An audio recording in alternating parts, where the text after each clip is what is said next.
And you are watching The Power of J-Skull!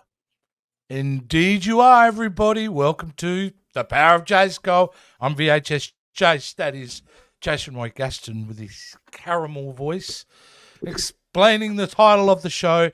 And he's excited. And you know why he's excited, everyone? Because we've kicked in already. We've gone through 2 seasons of He-Man and Masters of the Universe, the 2021 version. And we're right into season 3, and we're starting it off. So the final season. Oh my goodness. That hurts. Yes, it does, because it was not ready.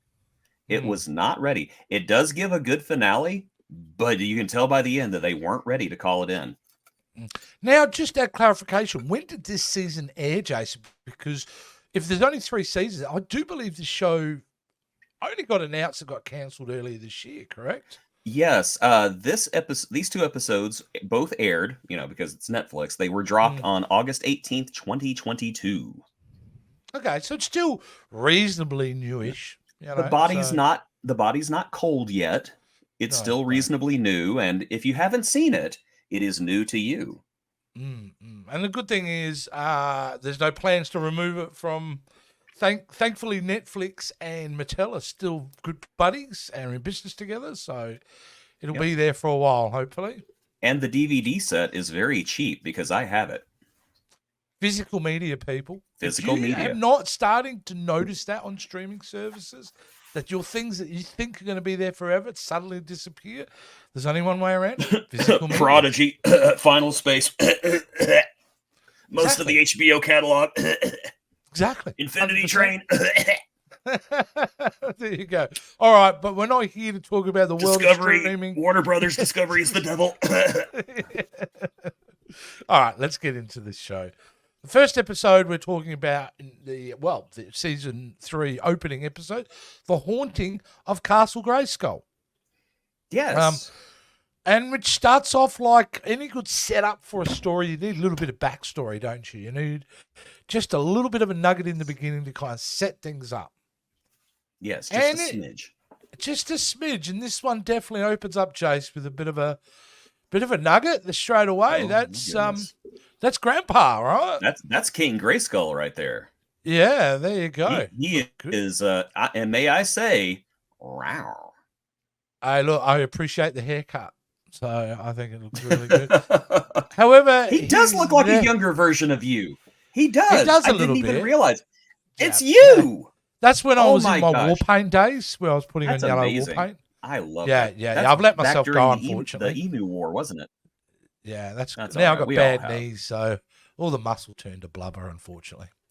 Anyway, what I did do at that time is I had a gauntlet. Is it? Well, what is that thing? It's kind of like a hammer or something. Staff. It is a staff. It is what remains of I believe the Havoc staff, if I'm not mistaken, because they broke it, and that's what was left over. And it turns out it was Grayskull's weapon that he chose after he kind of got rid of the Sword of Power, which is a very interesting bit of mythology there. Well, it's also interesting the fact that he decides in this moment that his path to victory is combining that staff with Havoc. Yes, which is can only end well for him, if you ask me. It's a great idea. Yeah, there's nothing that can go wrong with that plan. Yeah, it's fine. He's fine. It's fine. So yeah, that's a big kind of little bit of a nugget, isn't it? Then we are thrown right back into what is a cliffhanger.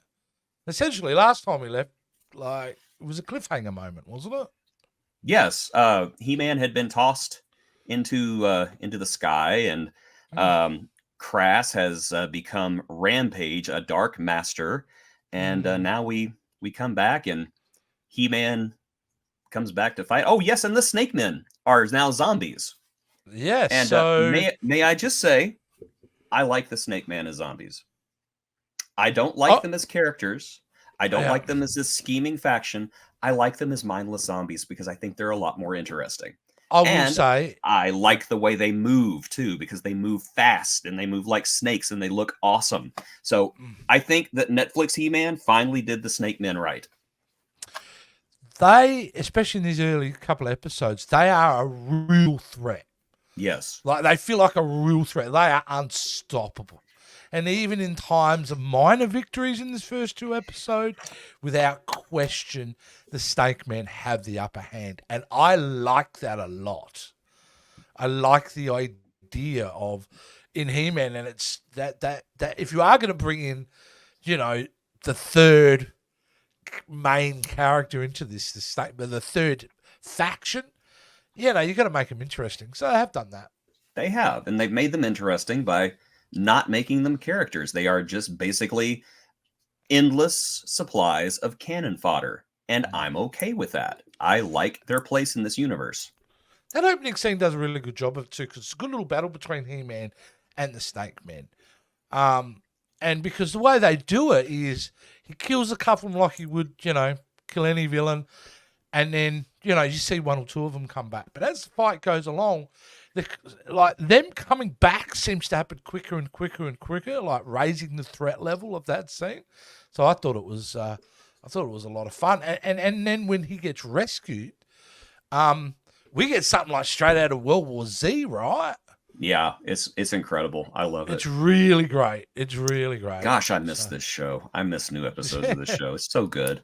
The other really cool thing about the Snake Men is because they're mostly made of havoc at this point, they morph into different versions. So if you kill one version off, he can morph into a different type of Snake Man. Yeah, they're like crystal gems. They combine and fuse into something new and terrifying and awful. They feel like there's a hierarchy in there, yes, too, because of all the different designs. So it'll be fun to kind of work that out. But what a great little opening scene. Like, let's set the standard. We've got a misguided grandpa and a threat level that's probably the biggest thing that's been on this show. So it's really cool. I'm loving it. I wanted just to put that up, Jason, because let's take a moment to appreciate the art direction in this show. This show has no right to look this darn good. Look at that. It's just a gorgeous shot. It is, and it's so sci-fi, and I just love it. I just love that. You know what it reminds me of? It reminds me of, like, you would see this kind of artwork from a paperback science fiction novel of the 70s. Yes. And I love that they're influenced by it. So it's really, really great. Meanwhile, Adam's he's in denial about what's happening with Rampage, hey? Yeah, he won't even call her that at all. No, he won't even acknowledge that name at this point. No, I like these scenes. I like that Adam does not want to leave her behind, which is strange because the reason why Crass fell is because she was afraid of being left behind. And it's Adam's unwillingness to let her go is basically what's keeping his hope alive. Which is, I don't want to say it's frustrating, but it's tragic. It's very tragic what's happening right now. How do you feel about Ram Mam's change? Her evolution. It makes sense. I wish it had been handled a little bit more appropriately, a little bit more professionally as the series went on, because as we were going on, she just came off as just unnecessarily mean at times. Well, there was, yeah. I wish that it had shown more of her loneliness, of her self-destruction, because now that she is fallen in with the ghost of Skeletor and has fallen into temptation, I think that she's a lot more compelling of a character. I wonder, and you don't know, but I wonder if this was a story when they decided to make Ram Man basically a vessel that Skeletor could continue on, whether that was happened after season 1. Because I think if you thought of this in the beginning, maybe I didn't pick up on them. Maybe they're very subtle, but you would have started to build that really early on with just little touches here and there. I don't know if they did that. It feels like halfway through season 2, there was just dramatic change in her. However, I like the idea of it. I find it fascinating, Jason. The Skeletor's dead. Yeah. We're really still dealing with a ghost. Yeah. I do think that they knew from the very beginning what direction they were going to take Crass, mostly because, You reckon? as I said from the very beginning, every light master has a dark master to deal with, except for Crass, because she was always her own worst enemy. I think they had it planned from the very beginning. But yeah, I love Skeletor as a ghost. I'm shocked. Yeah, I'm I think Skeletor Skeletor's hilarious. I think it's in the next episode where Crass is looking at her picture of her parents, and then she looks up, and Skeletor's sitting there with his big eyes and everything. Yeah. Like, this is funny. This is simultaneously the most powerful and the most weak Skeletor has ever been. Yeah, and I'm loving every bit of it. I don't hate it. I'm just shocked that they've gone that way. You would think the instinct to keep him real, keep him in that world, it's a physical real, you would bring him back. But I love that they're doing this early on. It's absolutely wonderful. The other thing that's going on at the same time is we've got the henchmen basically lost, aren't they? They are powerless. And I have to admit, I started watching this episode, and then I thought, did I miss an episode? Who is this person Evil Lynn's keeping prisoner? And then I realized, oh yeah, that's Triclops. That's who Triclops has been using. I thought that was funny. I don't know. That's amazing in the next episode. I love her as a character. And do I have the picture there? I do have the picture of here. Am I in episode too early? I think you might be. Or is it this one? I'm not sure. I think it's this episode, because I think Triclops shows up in this episode, but not the next one. And I don't think Evil Lynn or any of the others do too. But yeah, just the fact that they have to have this bubbly personality around them while Triclops is recharging is just hilarious. And there's when they have to run away, Triclops does he's separated from her, like he's up here, and she's so terrified she actually goes and grabs him and puts him back on. Yeah, it's so funny. I love that little moment. I thought it's kind of like the Peter idea from Deadpool 2.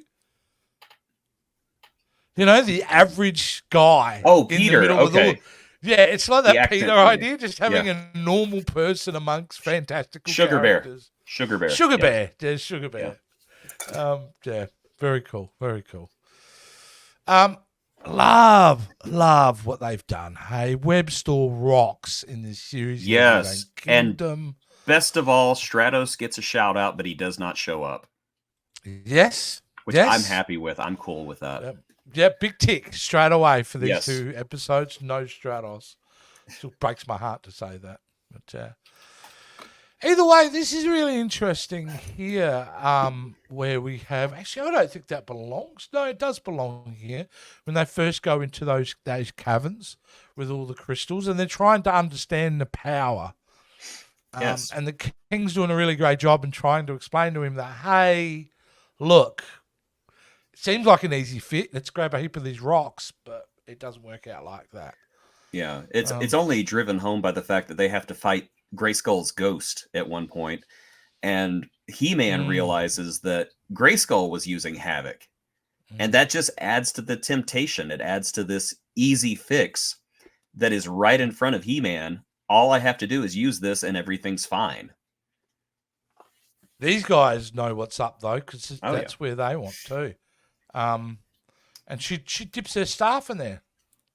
Yep. Which is kind of really cool. Sounds dirty, but okay. She does. But look, overall, it's a good little setup of an episode with a nice little twist at the end with this showing up. Yes. And we get more of them in the next episode. But overall, I mean, yeah, we've set up the basically plot of the season, what it's going to be really about. Yeah, we know that really it's about, to me, it must be the redemption of Ram Man. That's got to be really the overall arc, is her redemption, I would think. Because in a way, they've done we've saved Eternia. I mean, I'm sure there'll be another threat come along in the season that'll wipe out all of Eternia. But I feel like they've already kind of done that. So it's weird. Even in the first episode, I'm feeling, this episode felt very epilogue-ish. Like, you know what I mean? This is like after the battle. Or after MASH for those old Gen Xers who remember that show. I know, bad reference. But yeah, you got any more to add about this episode, Jace? Well, we often talk about characters getting a glow up, and I don't know if you have a picture of this character or not, but we're introduced to another legacy character in this. First of all, Eldris returns at the end, Yes. and the legacy character comes with her. It's Stridor. I'm not a There fan. we go. I'm not a fan. I have to admit, I'm not a fan of this design. It is very reminiscent of Legend of Zelda: Breath of the Wild. Like way too reminiscent. Like it looks like it came right out of that video game, which it's a cool design, but it's not a glow. It's one of the few times that this series does not do a glow up properly. It seems very, they were so focused on keeping it stylistically the same as her rather than making Stridor. Yeah, which that's fine because they went off in a completely different direction with Webster and a few other characters, but man, it just they did my boy dirty. Well, it's not the design I have an issue with him, and I'll talk about that as we're going to move into the second episode anyway. Well, let's do it then. Which is Frozen Solid. Yeah. So before we get back to where we were, the setup in this one is that little Rampage. Having to talk to dear old Dad, she wants to go and take the Panther, and away she goes. She on a mission. I incorrectly said that Panther was destroyed last season. Apparently, it was not. I guess they found it and it got better. That's fine. That's fine. That works. This is odd. All right, this bit here though, before we get back to the other scene, is odd. I've never seen that. Is that picture hanging up in the castle now? Yes. That's the one where Skeletor went up to it and says, "Is my head really that small?" Oh, yes, of course. Yes. But they do a little transition in the bottom left-hand corner. We see Ram Man fade away, which is kind of saying to the audience she is lost. Usually, I mean, that's the back. Everyone knows that from Back to the Future, right? If someone disappears out of a photo, that's it. They're gone. So I assume that's what he's trying to imply. But anyway, back to, yes, she physically manifests herself back now with her space horse. With giant laser cannons, Mike, got to say.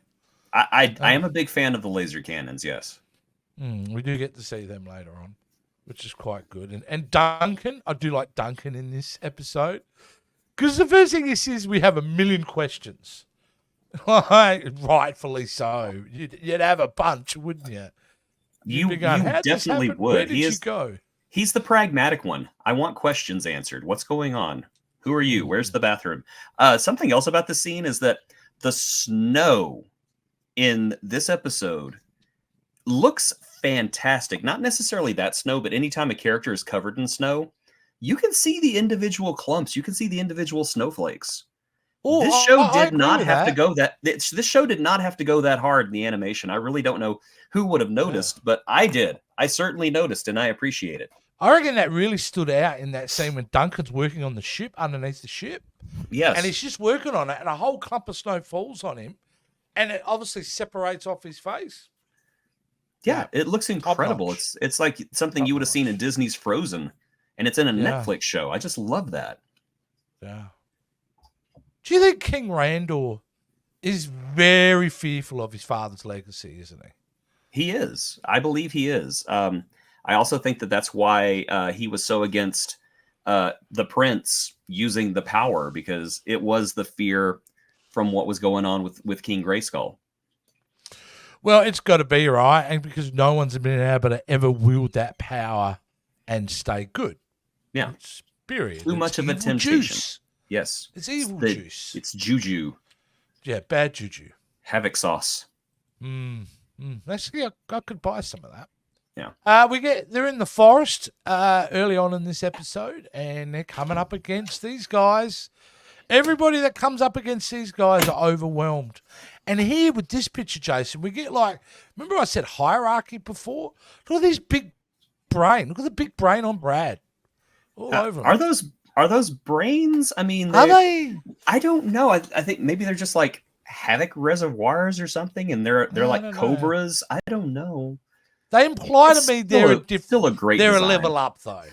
That's Yes. what it says to me. They're a level up. But a nice little fight where at one point, He-Man, like, this is his dad, says, you go over there because you can't.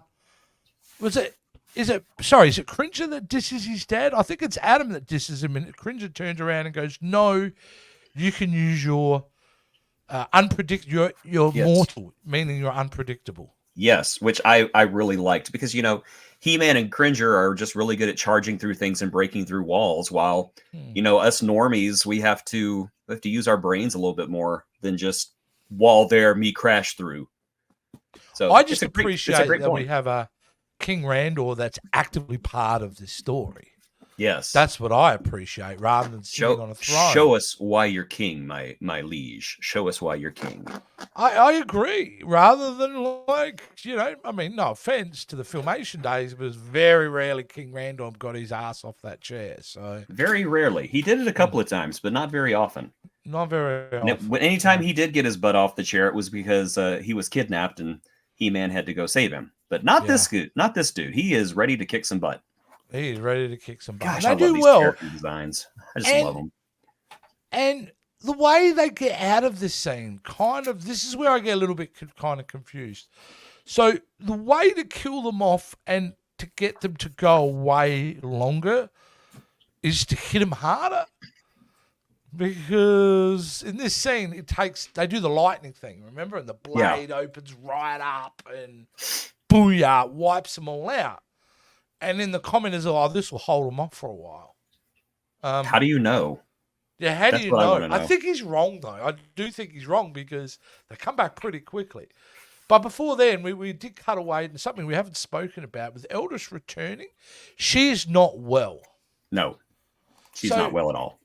She's going in and out of holographic form, or I don't know what is happening. Something is pulling her away, and it's getting harder and harder to keep her tangible, I suppose. Good design there. I'm all Team Eldris, though. I am too. She's a great character. I get more. I know she's the sorceress type character, and I know Teela's the sorceress too. But let's face it, Eldris is the traditional sorceress of Grayskull. Yeah, she's actually one of the best sorceresses that this series has ever had because she is genuinely a loving person, whereas the other sorceresses are just kind of standoffish and just like, well, if he dies, he dies. Oh well. Oh yes, they are. I'm going to erase everybody's memory. Yeah. I'm going to do massive things to this world, and I'm not going to give you a straight answer why. That's sorceress. This is a nice little scene. You know how I just said, you hit them harder, they don't wipe out longer because the only reason they haven't come back is look at her. Okay. I wish they had made her costume a bit more meaner looking. She needs some spikes or something coming out of that costume. She did. Some spikes, something a little bit more monstrous, maybe a little extra bulk. I don't know. I mean, we get this moment, and that kind of looks cool. And I would have kept her eyes green all the time now. Yeah. I think I would have. And I would have had Havoc constantly surrounding her. So, but either way, I mean, the intent is there, and this is a great scene because He-Man figures out that he'd already known that she's being figured out by being controlled by Skeletor, but he's kind of figured out that he's probably right next to her, so he gets an opportunity to kind of say something directly, and Skeletor's masterfully just volleying back everything he says and making it look like he's trying to manipulate Ram-Man, which is great little dialogue scene. There's another great moment in this episode that happened so quick I almost overlooked it. But at one point, whenever Randor agrees to give Rampage the location of Grayskull's tomb, he says something about family, and Skeletor gets this look on his face. And it is a look of, oh wow. Look at the missed opportunity I had to be a part of this. I don't remember if they follow up on that. I really doubt they do, but I don't know. Just a twinge of regret from Skeletor was a beautiful thing. It just makes him, that's a weird thing to say, it makes him more relatable. It does. Like it's true. It's true. So while that's all happening, and we know that at the end of that scene with Ram Man, they've got to focus on their other mission, which really means you don't have time to kill the good guys, even though you've got them surrounded. You could end the biggest headache you're going to have when, by just getting rid of the good guys right now, but they don't. No. So they move on. Meanwhile, I don't understand what these monsters are, and they look like those things from Breath of the Wild. They do. There's lots of Breath of the Wild influences. Here. You got to turn the camera back on. Turn the camera back on. Hurry, hurry, hurry, hurry, hurry. Yeah. Oops, sorry. Oh my gosh. Hold on. There she is. Oh, sorry. I didn't notice. Yeah, my attacked. My back is being attacked right now. Where are you, Battle Cat? What do you think of this season's Battle Cat? Nope. Yeah. She's out. Yeah, didn't like it. It is a lesser creature than me. I don't know what these things are, and they don't do anything to really show us what they are, except that when Eldris pulled its eyeball out. Ow. Yeah, which was pretty cool, mind you. Yeah. I like that. Well, I love Duncan's comment. What is all that around it? Yeah. They're called Monstroids. I kind of get the feeling they're kind of the same group as Stridor this time around, like biomechanical life forms that roam the frozen wastes of what's left of the merman. The merman. Maybe. Oh, okay. I get you. Look, it's a good fight. Well, you know what it is? It's an example of how nobody's perfect in this. No. Because Duncan is the one making all the wrong choice here. And you know why? Because it's an epic fight, and we get to see Stridor be cool for half a second till he runs away like a coward, which I hate. Forget about the design, Jason. The fact that Stridor goes and runs away in that scene is a slap in the face to Stridor. He didn't want to fight his own people, that's all. Yeah, I suppose that's true. I am assuming. True. I don't know. It could also be he's a giant pansy. Who knows? But these Monstroids don't attempt to kill Duncan at any point. No, they're surprisingly passive. They're just kind of every time he gets on them, they just kind of flick him off. But yeah, it's like an annoying fly for us. Just pretty much. Away type of thing. Go away. But yeah, I don't know who says it, Jason. Is it Eldris that says we have to go underwater? I don't think that they have a choice whenever it goes underwater because the ice underneath the Wind Raider breaks and they kind of sink a little bit. Yeah, because the Wind Raider. Yeah, okay.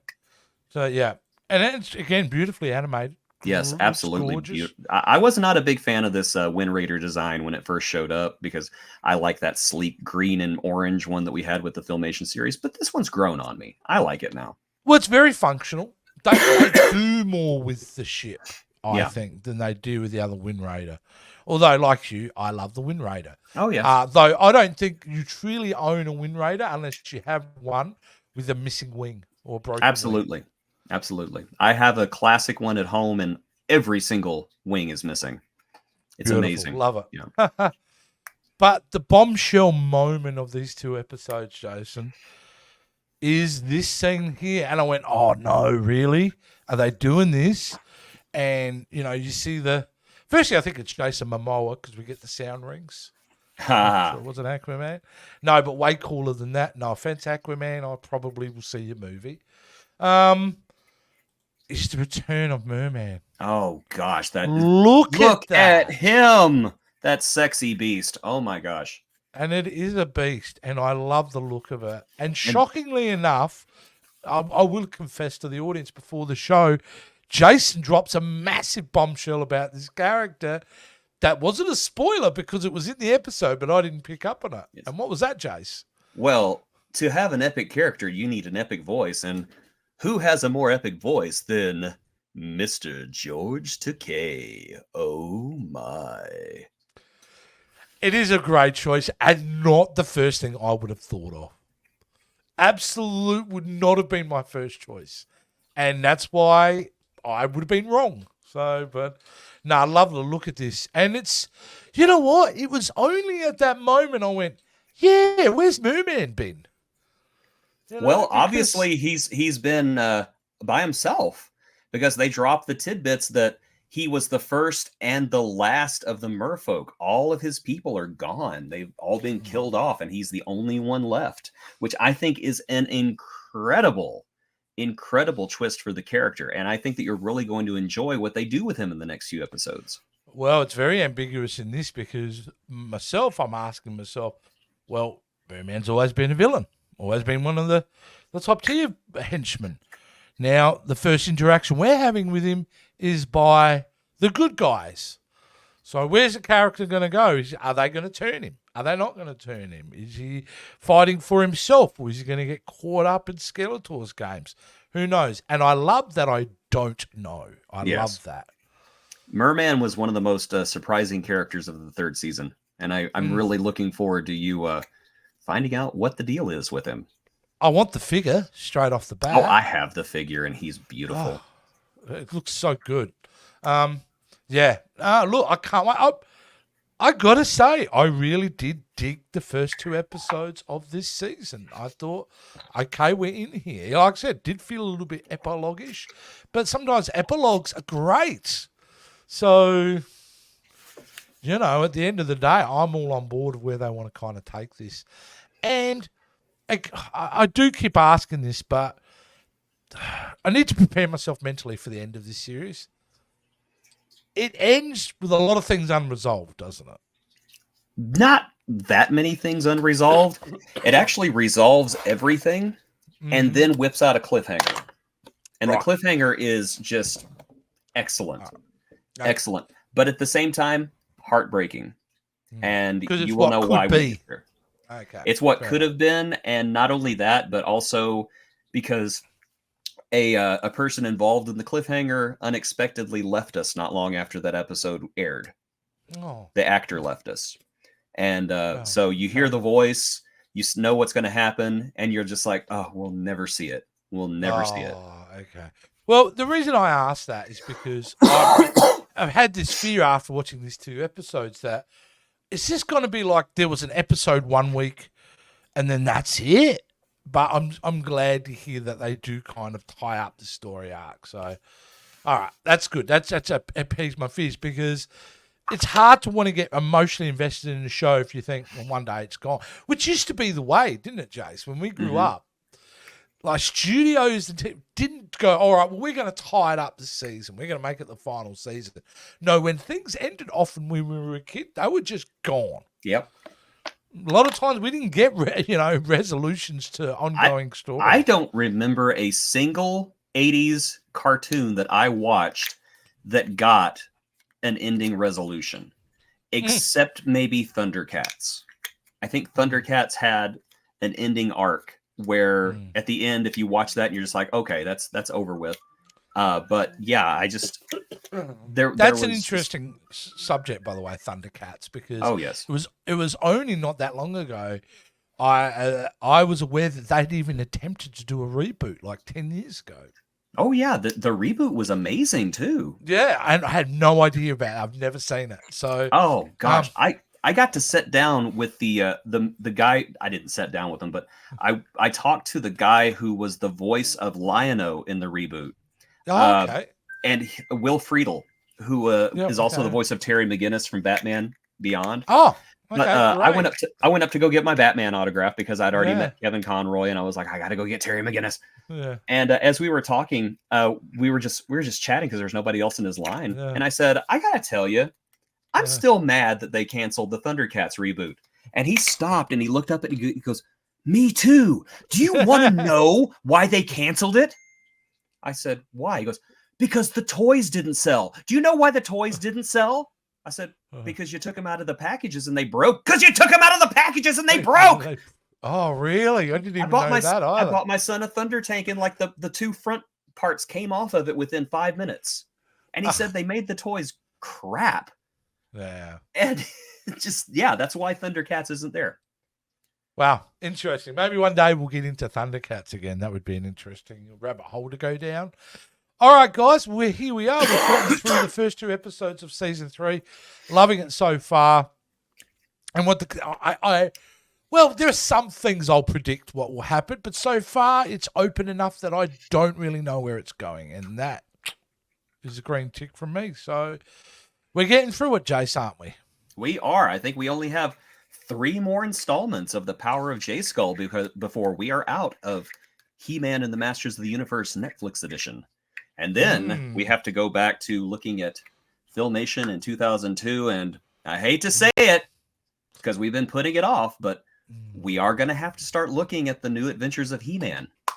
Well, you know, I've suffered. I suffer for my art, and I'll continue to suffer. If that's what needs to happen, then I'll get myself a ponytail growing, and we'll get into it. Well, you know, maybe we'll find some diamonds in the dung. Who knows? You never know. All right, Jace, well, that ties it up, guys. Hopefully you've enjoyed it. If you do like what we're watching, please don't forget to hit that like button, subscribe, all the stuff that all of us podcasters say each time we make a video. It definitely applies to us too. So please, support us, and that'll be it. And we'll be back next time on The Power of J-Skull. Well, there you go. Boy. There you go. Have you met any of the voice actors for this? I don't think I have. I've met quite a few voice actors, but I don't think I've ever met anybody from this series. Or if I did, I didn't know, because I haven't really been to a convention since this series started up. Oh, there you go.